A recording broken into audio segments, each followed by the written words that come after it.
लोक में रहते हैं।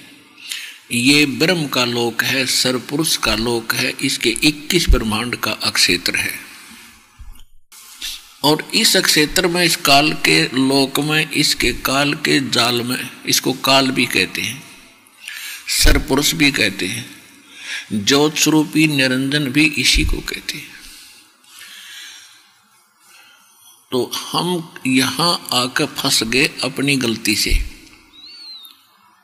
हम परमात्मा को रिजेक्ट किया हमने और इस काल भगवान को चुना। हृदय से इसको हम चाहने लगे सतलोक में, और जिस कारण से परमात्मा के दिल से हम उतर गए। और परमेश्वर ने फिर हमारी इच्छा से, हमारी प्रबल इच्छा थी इसके साथ आने की, तो यहाँ भेज दिया। फिर हम यहाँ आकर के इसने इतने दुखी कर दिए। ये हमें जानबूझकर सताता है, परेशान करता है। इसलिए सताता है कि हम इसके संतान नहीं हैं। हम परम पिता परमेश्वर कबीर देव जी की संतान हैं। चाहे चींटी है, चाहे हाथी है, आज गधा बना, चाहे कुत्ता, चाहे सूअर बना, चाहे किसी मजहब धर्म के अंदर रह रहा है, चाहे कोई रंक है या सेठ है, राजा है, ये सभी आत्माएं, चाहे ब्रह्मा विष्णु महेश, ये देव हैं, अन्य जितने देव हैं, ये सभी परमात्मा कबीर जी की आत्मा हैं। और इसने वहां गलती करी थी, काल भगवान ने, जो उस लोक में शोभा नहीं देती, जो वहां ऐसा करने वाले को निष्कासित कर दिया जाता है। जिस कारण से इसको वहां से निष्कासित किया, इसने अपनी गलती की सजा पाई और विरोध भगवान से शुरू कर दिया। ये आप जी को इसलिए सताता है कि जितने आप दुखी होगे उतना ही आपका पिता दुखी होगा। इसलिए आपका जीवन हराम कर रखा है। आपको पता ही नहीं था अभी तक हम ये कष्ट क्यों भोग रहे हैं। आप हमारे को ऐसे रोका हुआ इस काल भगवान ने जैसे कसाई बकरे पालता है। पुण्यात्माओं, प्रथम बार तो आपको ऐसा लगता है कि ये कोई कथा हुई, ये कोई कहानी हुई, हमने कभी सुना ही नहीं। भगवान बड़ा दयालु है, कैसी बढ़िया मौसम बनाया है, कैसे फल फ्रूट दिए हैं, कैसी बढ़िया कनक बाजरा ज्वार बनाई है, कितनी शीतल हवा चल रही है, दिन रात बनाए हैं, और बढ़िया दरिया बह रही है, शीतल जल इनके अंदर है।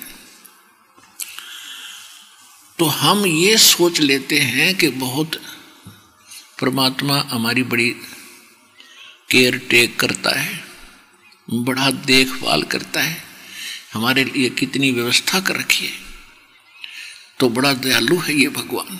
और जब हम किसी का बेटा मरता है, किसी की बेटी मरती है, पूरा का परिवार नाश हो जाता, अक्षेत्र का अक्षेत्र विनाश को प्राप्त हो जाता है किन्हीं भी कारणों से। फिर हमारी बुद्धि वहां जाती नहीं कि ये कहाँ गई उसकी दयालुता, क्योंकि हम जीव हैं और जीव की बुद्धि की सोच जीव स्तर की ही होती है। और यदि हम इतना विचार करते तो कोई ना कोई विकल्प खोजते, अवश्य कभी चर्चा करते कि ये क्या जीवन हुआ भाई। कल तक ये व्यक्ति अपने बच्चों में कितना प्यार से रह रहा था, और जिस मकान को बनाने में इसने अपना जीवन न्यौछावर कर दिया, जो संपत्ति इसने संग्रहित करी, और वो सारी छोड़ कर चला गया। तो ये इससे आगे हम सोच नहीं सके थे, और ये मान लिया था ऐसे तो भाई होया करे, ये तो होता ही है। तो जब तक हमें कोई विकल्प नहीं है तो हमारी यही सोच रहेगी कि ऐसा तो होता ही है। अब इस ज्ञान से पता चलेगा कि ये गलत हो रहा है और हमारी गलती का परिणाम हमें भोगने को मिल रहा है। अब जैसे आदरणीय धर्मदास साहिब जी को परम पूज्य परमेश्वर कबीर जी ने धर्मदास जी के प्रश्न के उत्तर में ये कहा था कि धर्मदास, आप और ये सभी प्राणी इस झूठे सुख को सुख मान बैठे हो।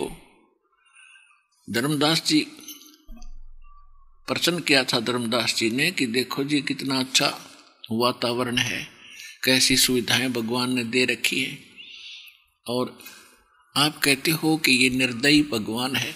तो परमात्मा ने कहा कि जब किसी का पुत्र मरता है, किसी की पुत्री मरती है, तब कहाँ जाती है इसकी दयालुता।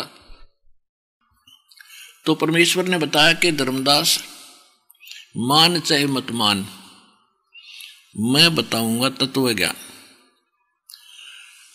इसने आपको अपने स्वार्थवश पाल रखा है, उसके लिए इसने अपने 3 पुत्र छोड़ रखे हैं, यहाँ के प्रधान बना दिए। रजोगुण युक्त ब्रह्मा जी को बना दिया, तमोगुण युक्त सतोगुण युक्त विष्णु जी को, और तमोगुण युक्त शंकर जी को।